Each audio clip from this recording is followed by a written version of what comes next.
ನಮಸ್ಕಾರ ಸ್ನೇಹಿತರೆ, S R blogs ಕನ್ನಡಗೆ ಸ್ವಾಗತ. ಇವತ್ತಿನ ದಿನದ ವಿಡಿಯೋ ಬಂದುಬಿಟ್ಟು ಒಂದು ಕೆ ಟಿ ಎಮ್ ಬೈಕ್ಸ್ನ ಒಂದು ಲುಕ್ ಅರೌಂಡ್ ಆಗಿದೆ. ಇಲ್ಲಿ ಎಲ್ಲ ಸೀರೀಸ್ ಇದೆ. ಇದು ನೋಡ್ತಿರ್ಬೋದು 2017 ಆಲ್ ನ್ಯೂ 250 cc ಒಂದು ಡ್ಯೂಕ್ 250 ಆಗಿದೆ. ಆ ವೇರಿಯಂಟು ಇನ್ನು ನೋಡ್ತಿರ್ಬೋದು ಇಲ್ಲಿ 390 cc ನಿಂತಿದೆ. ಇದು ಆಲ್ ನ್ಯೂ ಇಂಜನ್ ಫೇಸ್ಲಿಫ್ಟ್ ಬಂದುಬಿಟ್ಟು 390 to 350 cc ಮಾಡಿದಾರಲ್ಲ, ಆ ವೇರಿಯಂಟ್ ಆಗಿದೆ ಸ್ನೇಹಿತರೆ.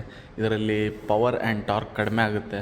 ಪವರ್ ಬಂದುಬಿಟ್ಟು ಹಳೆ 390ಗೆ ನೀವು ಕಂಪೇರ್ ಮಾಡಿದರೆ 46 ಹಾರ್ಸ್ ಪವರ್ ಇತ್ತು. ಈಗ 5 Nm ಆಫ್ BHP ಕಡಿಮೆ ಆಗಿದೆ. ಇದು ಬಂದುಬಿಟ್ಟು 41 BHP ಆಗಿದೆ ಆ್ಯಂಡ್ 31 Nm ಆಫ್ ಟಾರ್ಕ್ ಆಗಿದೆ ಅಂತಂದು ಅನಿಸುತ್ತೆ. ನೋಡ್ತಿರ್ಬೋದು ಇಂಡಿಯನ್ ಟ್ರಾನ್ಸ್ಮಿಷನ್ ಬಂದುಬಿಟ್ಟು ಅದು 399 cc ಆಗಿತ್ತು. ಈಗ 349 cc ಆಗಿ ಮಾಡಿದ್ದಾರೆ. ಮತ್ತು ಅದು ಬಿಟ್ಟರೆ ಬೇರೆ ಏನು ಚೇಂಜಸ್ ಇಲ್ಲ ಸ್ನೇಹಿತರೆ. ನೋಡ್ತಿರ್ಬೋದು ನೀವು.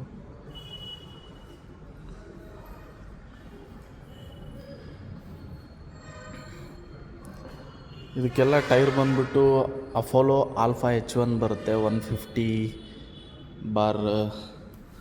ನೋಡ್ತಿರ್ಬೋದು ಟೈರ್ ಸೆಷನ್ ಬಂದುಬಿಟ್ಟು. ಇದಕ್ಕೆಲ್ಲ ಮೊದಲು ಮೆಡ್ಜೆಲ್ಲರ್ ಬರ್ತಿತ್ತು. ಈಗೆಲ್ಲ ಟೈರು ಈ 390 cc ಅಪೋಲೋ ಕೊಡ್ತಿದ್ದಾರೆ.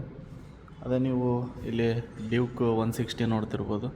ಇದಕ್ಕೆಲ್ಲ MRF ರೆವಿಸ್ ಬಂದಿದೆ. ಅದಕ್ಕೂ 250ಗೂ ಇದೇ ಅಪೋಲೋನೇ ಕೊಟ್ಟಿದ್ದಾರೆ ಅಂತ ಅನಿಸುತ್ತೆ. ಅದಕ್ಕೆ ಬಂದ್ಬಿಟ್ಟು ಇದೆ ಅಪೋಲೋನೇ ಇದೆ ಅಲ್ಲ ಸ್ನೇಹಿತರೆ. ಇದು MRF ಕೊಟ್ಟಿದ್ದಾರೆ ಡ್ಯೂಕ್ 250ಗೆ ಬಂದುಬಿಟ್ಟು. 390 ಸೀರೀಸ್ಗೆ ಅಷ್ಟೇ ಅಪೋಲೋ ಕೊಟ್ಟಿರೋದು ಅವರು. ಇದು ಒಂದು 2026ನ ವ್ಲಾಗ್ ಅರೌಂಡ್ ವಿಡಿಯೋ ಆಗಿತ್ತು ಸ್ನೇಹಿತರೆ. ಧನ್ಯವಾದಗಳು. ಮತ್ತೆ ಮುಂದಿನ ವಿಡಿಯೋದಲ್ಲಿ ಸಿಗೋಣ. ಚಾನಲ್ಗೆ ಸಬ್ಸ್ಕ್ರೈಬ್ ಮಾಡಿಲ್ಲ ಅಂತಂದರೆ ಸಬ್ಸ್ಕ್ರೈಬ್ ಮಾಡ್ಕೊಳ್ಳಿ. ಧನ್ಯವಾದಗಳು.